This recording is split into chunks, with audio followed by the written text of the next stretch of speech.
friends. Today I'm trying my hand with some liquid nitrogen. Never messed with it before.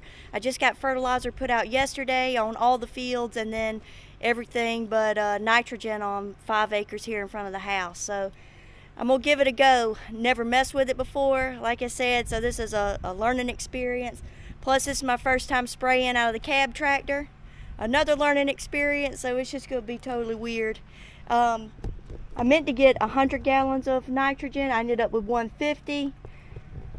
Yeah, we were chit-chatting and it started to gravity feed by the time we made it back to the tank, and so now I'm gonna have to work my little figures for gallons per acre to make it out just about right without riding over the field a million times.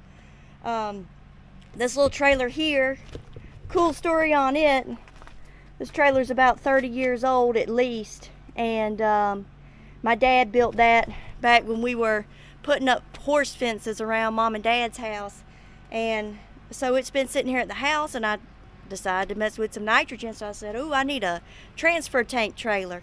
And I was going to put some new wheels and tires on the trailer and couldn't find the size of rim I needed. Looked and looked and looked. You can find remakes of the rims, but the offset would be too deep. So found a number on the rear end, and who would know this is a rear end from a 1956 Corvette? Who knows how Dad ended up with that, but it's cool anyways. So now it's hauling liquid nitrogen, so that's even extra cool. So I'm gonna get the nitrogen put into the spray tank and hopefully get to rocking and rolling.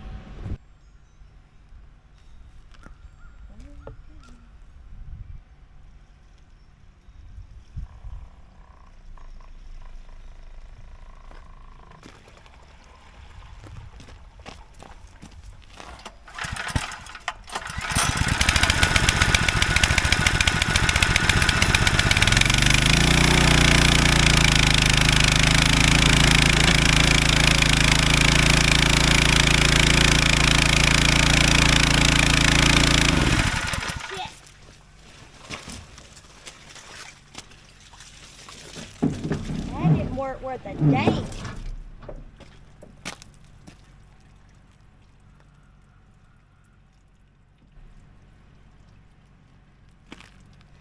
Well, that didn't work. This ain't working worth a toot. The hose came flying out of there, squirting nitrogen everywhere. This is not starting out well. No.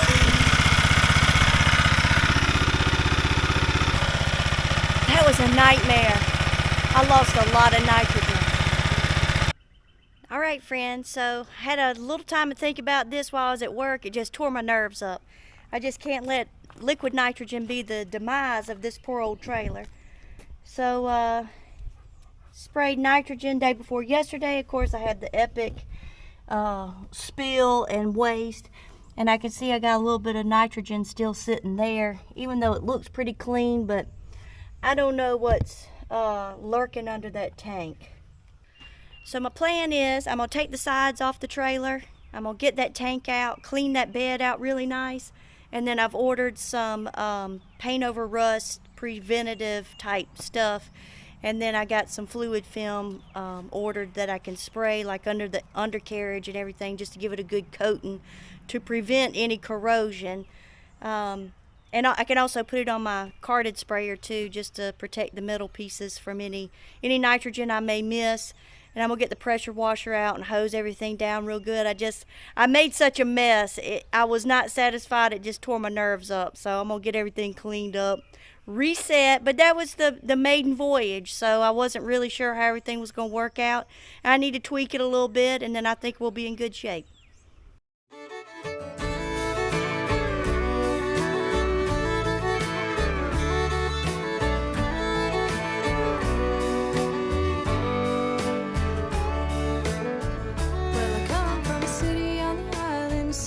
The girls are pretty and the boys are free. What will they do? Will they do without me? Now I have gone to the mountain trees. You gotta follow the steep and the winding road. At 1,000 feet, a ladder comes your load. 1,000 more, feeling light as air. Happiness like this is rare. And I'm going down to the general store in the cowboy bar right next door.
mountain trees.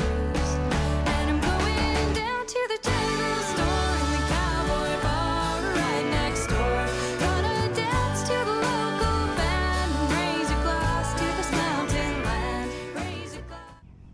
All right, we're back on the trailer project and got 4 nice D-rings put on my trailer. My brother did that for me for my birthday. Couldn't think of anything any better. And we're gonna do the POR degreaser. That's got to be mixed with hot water at a 4-to-1 solution. And then the metal prep. Metal prep you spray directly onto the surface, keep it wet 15 to 20 minutes, and then rinse clean.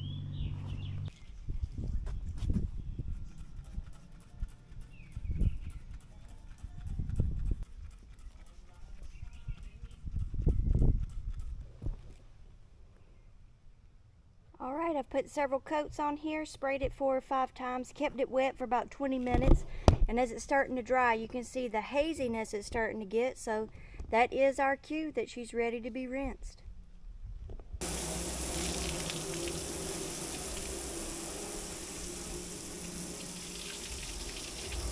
Alright, I've moved the trailer back out into the sun, giving it a few more minutes to dry. It's got to be bone dry before we move to our next step.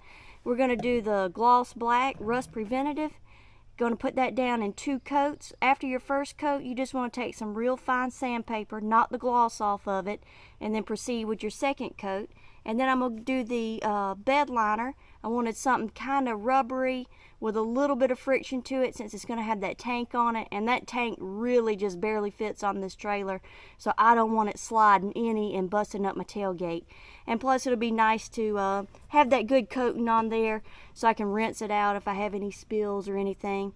And then the underneath of the trailer is just going to be some black Rust-Oleum paint just to give it a nice new coat of paint on there and some protection from any spills or any road grime or hopefully any more rust.